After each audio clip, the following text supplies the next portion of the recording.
Assalamu alaikum. My brothers and sisters, the 10th of Muharram every year sees a dispute among members of the Ummah. And unfortunately, people argue over what should be done, what shouldn't be done, what exactly happened, and what is the significance of this day. So I wish to simplify things and only to mention points that I think we can all nod our heads and say, yes, this is something I need. What happened? Initially, we did not know anything about the 10th of Muharram until we were told by the Prophet Muhammad, peace be upon him. Had he not told us, sallallahu alayhi wasallam, we would have known nothing about the 10th of Muharram, and perhaps we wouldn't have held it in any significance, but he did tell us, so that becomes irrelevant. He told us. What did he say? Well, when they arrived in Medina Munawwara, the Jews of Medina, the Jewish community of Medina, not necessarily the entire Jewish faith, but those who were in Medina Munawwara, they used to fast on this day, the 10th of Muharram. And the Prophet Muhammad, peace be upon him, was told when they inquired why they fasted, that well, this was the day that the Prophet Moses, may peace be upon him, Musa alayhi salam, was saved. So there is discrepancy as to being saved from the Pharaoh, being saved in any other way, but the majority say saved from the Pharaoh.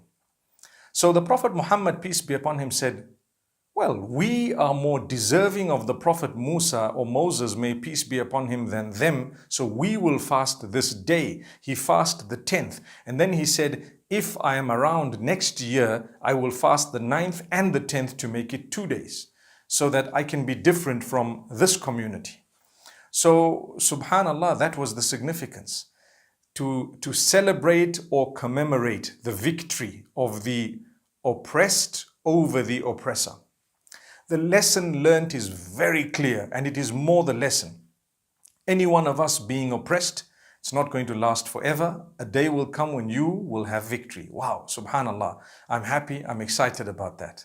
So a day will come when you will have victory. Things will change. Your tough days cannot last forever. Allah will definitely give you days of ease. And as for those who are oppressors, you wrong people, you harm them, you make their lives difficult, you abuse them, your day is coming too. So you'd rather turn to Allah before that day, unlike the Pharaoh who didn't turn until he was punished. Then it was too late. So that in a nutshell is the undisputed significance of this particular day among the Muslims. Among the Muslims, we believe that yes, there is significance, and we believe that it is the victory of the oppressed over the oppressor, and the vast majority would say it is a sunnah to fast. It's not compulsory. You don't have to fast, but it's a sunnah to fast. And if you're fasting, it's better to fast 2 days. And if really you were able to just fast 1 day, it's okay. Now, decades later, after the Prophet ﷺ's time, one of his grandsons, Hussain ibn Ali radiallahu anhuma, was martyred. He was martyred on the same day. By who? By others who were also companions or who were Muslim. Okay? They said the Shahada.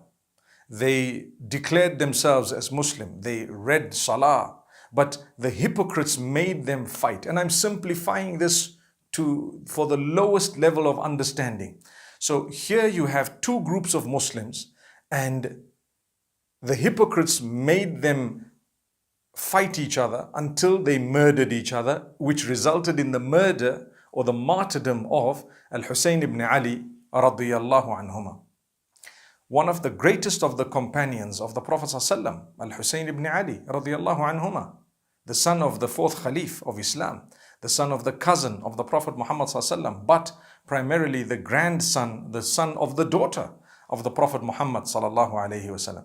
We are saddened. We bleed every year when we think of it, and every time we think of it, not necessarily only during this occasion, but throughout the year. It's a point of sadness. But what I believe, the lesson we haven't learned to this day. We are still fighting each other, still killing each other. What did we learn?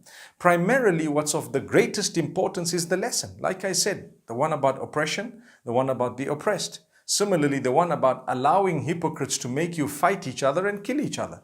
You're saying the shahada on both sides. Why are you killing each other? Why do you have so much of hate for each other within the ummah? That is something we need to remedy. And I think an occasion like this, if you know the reality of it, and you're true to the deen of Allah, and you're true to Allah, you would actually learn the lessons from what happened to Hussain ibn Ali radiyallahu anhuma, rather than making it an occasion of hate. May Allah subhanahu wa ta'ala grant us goodness. So you have people who say, oh, let's celebrate by distributing good food and so on this day. I believe that's a fabrication. I wouldn't do that. I don't want to do it. There are others who say, well, the narration is okay, but it's up to you. I believe that's a narration fabricated. Islam does not give importance to food and drink except during the 2 Eids. That's it. Otherwise, food and drink on an occasion like this, no. I personally believe that narration is fabricated. If you don't, alhamdulillah, I'm not going to fight you, because I've learned a lesson that what's more important is not to kill each other over something. It's a difference of opinion. Subhanallah. However, there is the other side of the coin. People who are so saddened and they believe you cannot get married. They believe you have to wear black. They believe you have to beat yourself, etc. That also is a fabrication. To me, that's a fabrication, because you're missing the whole point. The whole point was something happened in the history later on, after decades after the Prophet Muhammad ﷺ, and we didn't learn a lesson from that. We still don't have the love, we still don't have the care, we still don't have the goodness, the good feeling in the hearts. Rather, we are filled with more hate than they. And we are filled with the readiness and preparedness to kill each other, subhanallah, over matters that we disagree on sometimes. My brothers and sisters, I wish to say, no matter what sect you belong to, don't kill others. Don't. You may believe you are right. It's okay. You, as a human being, you have the right to believe you're right. I believe I'm right too. But how you communicate that, don't you have the confidence in the truth that you are holding such that you can present your opinion and its evidences and walk away? That's it. You know, the duty of the Messenger ﷺ was to convey the message. مَا عَلَى الرَّسُولِ إِلَّا الْبَلَاغُ. So we are the followers of the Messenger. Convey the message. Look, I believe this. I've given it to you, and I believe we should actually learn a lesson which is more important than anything else. For me, the significance of the 10th of Muharram primarily is that of the victory of the oppressed over the oppressor and oppression, the story of Musa alayhi salam and the Pharaoh, and perhaps the fasts that come in the Sahih narrations. And thereafter, what happened in history is a lesson. It's a lesson. We don't really draw the lesson. We don't really take heed, and still we make a big noise during this occasion, and we actually defeat the entire purpose of whatever happened. May Allah grant us goodness. I want to call on you all, my brothers and sisters, while you're doing whatever you believe you have to do, to understand we are one ummah. Come what may, no matter how much you feel that the other man who's saying Ashhadu an la ilaha illallah wa ashhadu anna Muhammadan Rasulullah is a deviant, he has said that shahada, and who knows, that will come to his rescue by the will of Allah subhanahu wa ta'ala on the day of judgment. May Allah forgive me. I thought really I would mention this. I'm in no ways belittling anything that happened on this day. For me, one of my heroes is Hussain ibn Ali radiallahu anhuma, and he should be for every Muslim. The family of the Prophet Muhammad, peace be upon him, should be more important than our own families and ourselves. Indeed. But what's the lesson we learned? That's the question. Do we still go around falling into the trap of the same hypocrites who make us hate each other, fight each other, kill each other, while we belong to the same ummah? Can we not respectfully, in a very dignified way, express what differences we have and refrain from swearing each other, calling each other dirtiest of names? May Allah subhanahu wa ta'ala grant us the lesson. I hope we've benefited from this, and I hope that we've not misunderstood what I've tried to say. أقول قولي هذا والسلام عليكم ورحمة الله وبركاته.